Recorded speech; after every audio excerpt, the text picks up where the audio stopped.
Ave María Purísima, sin pecado concebida. ¿Qué tal, queridos hermanos? Vamos a continuar. Tuve que pausar el video, ya que te estaba haciendo muy largo, entonces decidí mejor dividirlo en dos partes. La última parte del video estábamos viendo acerca de lo que, valga la redundancia, lo que profetizaban los profetas. Eso fue lo que vimos en el video anterior. Ahorita vamos a ver la división en cuanto de los profetas en cuanto al tiempo en que se dieron ellos. Es decir, en base a lo que fue la deportación a Babilonia, antes de la deportación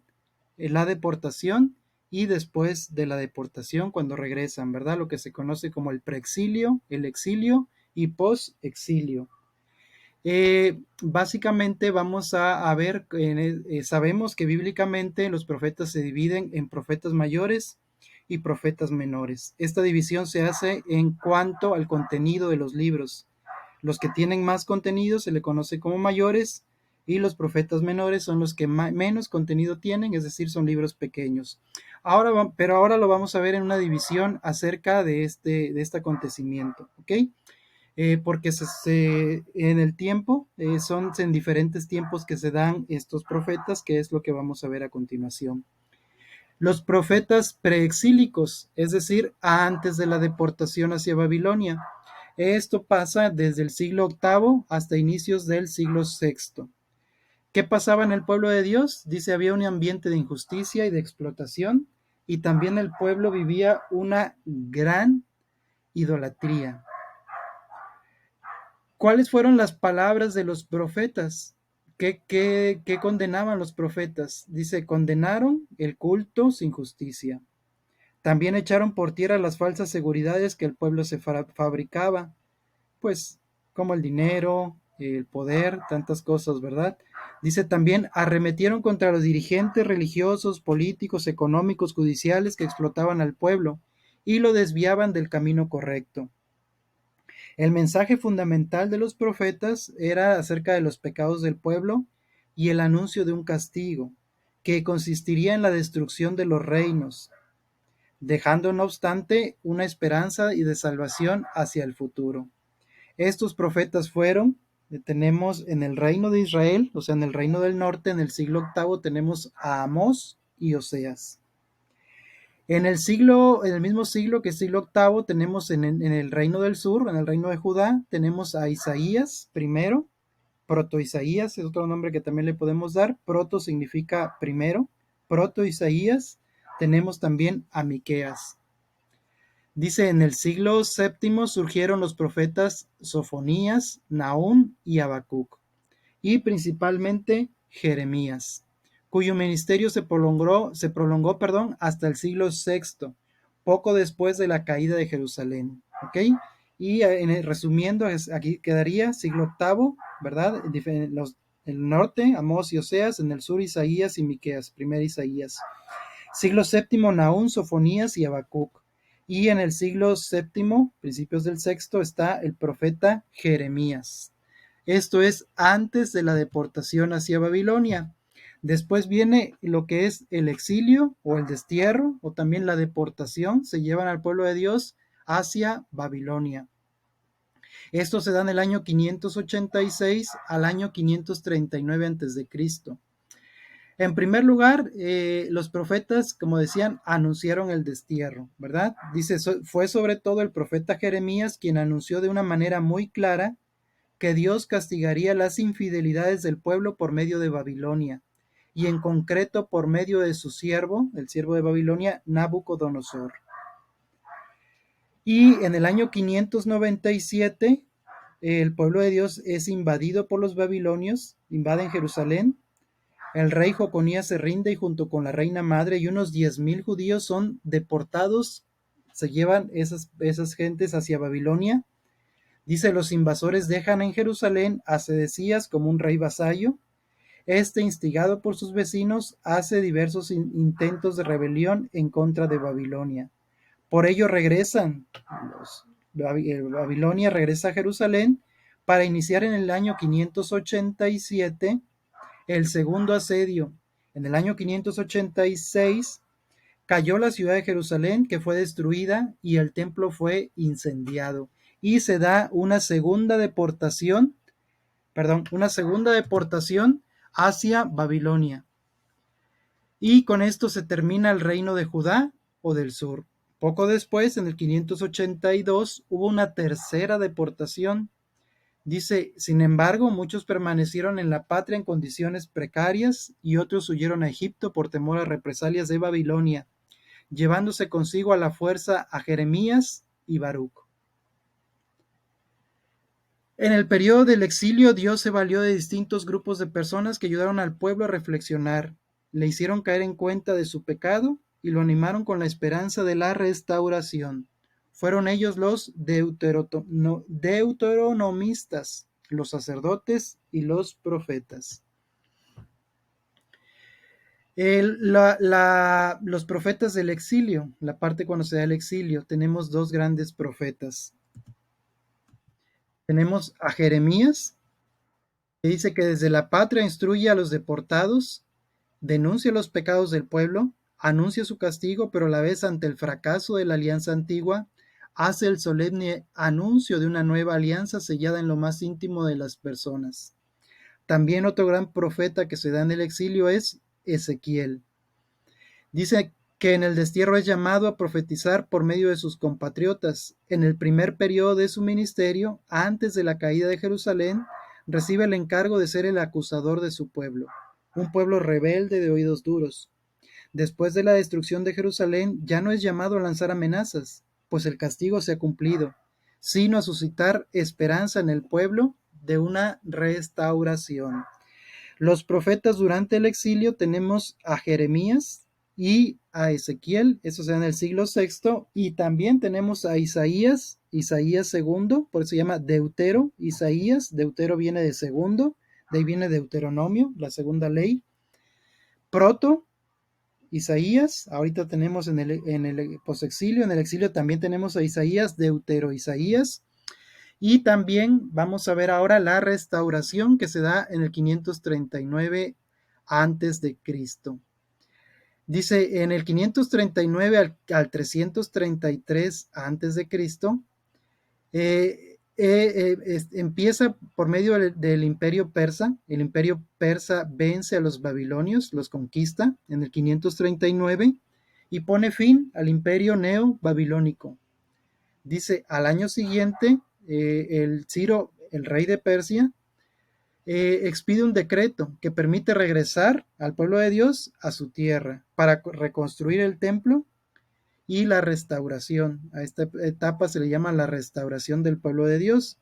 Dice, en un primer momento los profetas Ageo y Zacarías impulsaron la construcción del templo en el 515.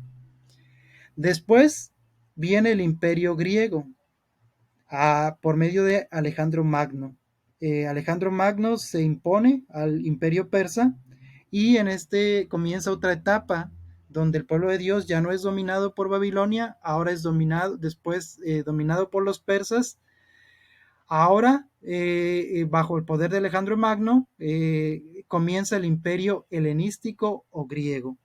Dice, Palestina queda bajo ellos, primero bajo el mandato de los generales egipcios y ptolomeos en el año 314 al 197, luego bajo el mando de lágidas o sirios. Eso se da del año 197 al 142. En esta etapa, en este periodo, surge la guerra de los macabeos, ¿verdad? Los que eran gente del pueblo de Dios que se levanta contra el imperio que los oprimía. Antíoco IV Epífanes, que profanó el templo, impidió y prohibió la observancia de la ley, también la circuncisión y otras costumbres, hacia el año 142 también persiguió a los judíos. Dice, sin embargo, el pueblo de Dios recobró una cierta independencia, pero tiempo después cayó bajo el imperio romano. Y aquí tenemos la etapa que es la post-exílica. Y tenemos a dos profetas, que en este caso es Ageo y Zacarías. Y también tenemos a Isaías, que se conoce como el Trito Isaías. En el año 63 vuelven otra vez, en este caso el imperio persa cae y ahora es dominado por el imperio romano. Dice, el pueblo de Israel perdió su independencia y fue presa de distintos imperios, del babilónico, del persa, del griego y por último del romano. Y en este imperio romano es cuando se da la llegada de nuestro Señor Jesucristo. Y aquí podemos ver, y esto se da también por el pecado del pueblo, ¿verdad? Que se repetía y como dice aquí, nunca logró su independencia a causa también de sus pecados. Vamos a ver un resumen de lo que aconteció en el exilio, que fue el destierro. Se narra en Segunda de Reyes 24-25 del año 597 al 39. La etapa de la reconstrucción, de la restauración, que es el regreso hacia la tierra, ¿verdad? Hacia la tierra del pueblo judío. Se narra en Esdras y Nehemías, ¿verdad? Que es el regreso al exilio y la época del persa, del 539 al 333. Después viene la conquista del imperio griego, se da del año 333 al 63. Se narra en primera y segunda de Macabeos y se confronta con Daniel. Y también en la época romana, en el año 63, y también de hecho en el Antiguo Testamento podemos encontrar las narraciones de cómo el pueblo judío vivía bajo la amenaza, bajo la conquista del pueblo judío. Tenemos a los profetas post-exílicos, ¿verdad? Tenemos al profeta Ageo, como les decía, tenemos al profeta Zacarías, tenemos al tercer Isaías, se llama Trito Isaías, tenemos a Abdías, a Malaquías y a Joel y a Jonás, que se dedicaron a promover la restauración y la renovación. Dice la importancia de estos profetas comparada con los anteriores y en el exilio fue disminuyendo hasta llegar a la desaparición del profetismo en el siglo II. Poco a poco su predicación se puso por escrito. Además, en este periodo del posexilio se siguieron compilando los oráculos de otros profetas, hasta llegar a la redacción definitiva de todos los libros proféticos. Y así tenemos la etapa de los profetas posexílicos. En el siglo VI tenemos a Ageo y Zacarías. En el siglo VI al siglo V tenemos a Abdías y Trito Isaías, o sea, tercer Isaías. En el siglo V tenemos a Malaquías y a Joel. En el siglo IV y III tenemos a Jonás y Zacarías. También tenemos, dice, obras históricas o narrativas que se van realizando en esta época. Tenemos la primera y segunda de Crónicas, Esdras y Nehemías. Tenemos también novelas cortas como Ruth, Tobías, Esther y Judith. Y tenemos la obra de los Macabeos. También en esta parte, en esta etapa, en este periodo, también tenemos traducciones que se hicieron a la Biblia. En este siglo III y siglo II antes de Cristo se realiza la traducción de la Biblia del hebreo al griego, la famosa Biblia de los 70, ¿verdad?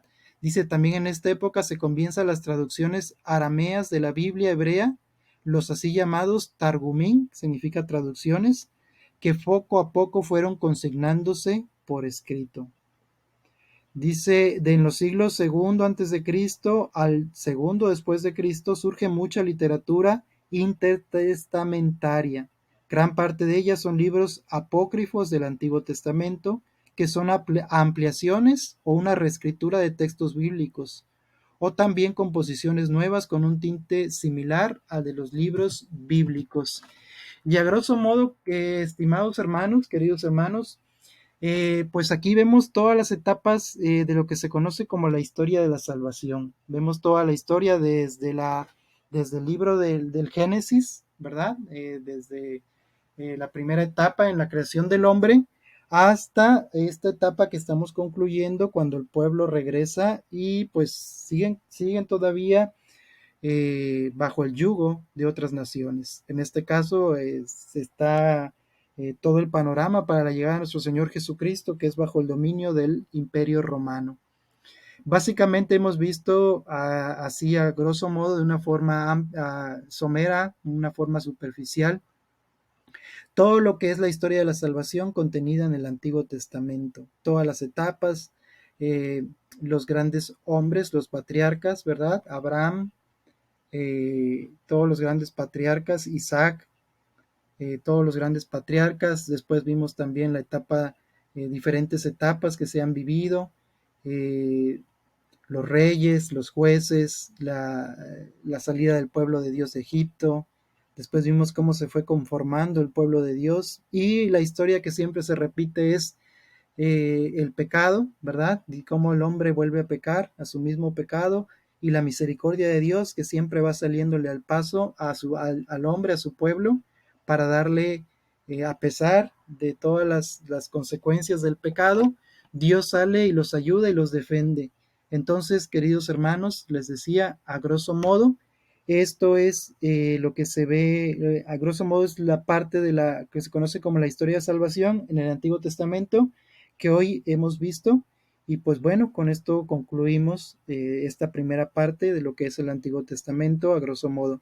Pues bueno, queridos hermanos, les agradezco mucho que sigan estos videos. Ojalá las tres cosas que les pido que me ayúdenme a pues recomendar si creen que esto está sirviendo, si les está gustando y creen que esto le puede servir a alguien que está iniciando en lo que es la Biblia, pues se me está ocurriendo también que en base a estos videos se pueden hacer, ya sea en los diferentes grupos parroquiales, también pueden servir para dar paso a que se comente, a que hagan círculos bíblicos en donde se comente y también se platique parte de esas enseñanzas y que puedan ustedes enriquecer de sus de la sabiduría de lo que ya ustedes conocen a través de esos círculos bíblicos, ¿verdad? Practicando también la lectura bíblica y, por ejemplo, la lección divina, una de las cosas que vimos, ampliando más el conocimiento.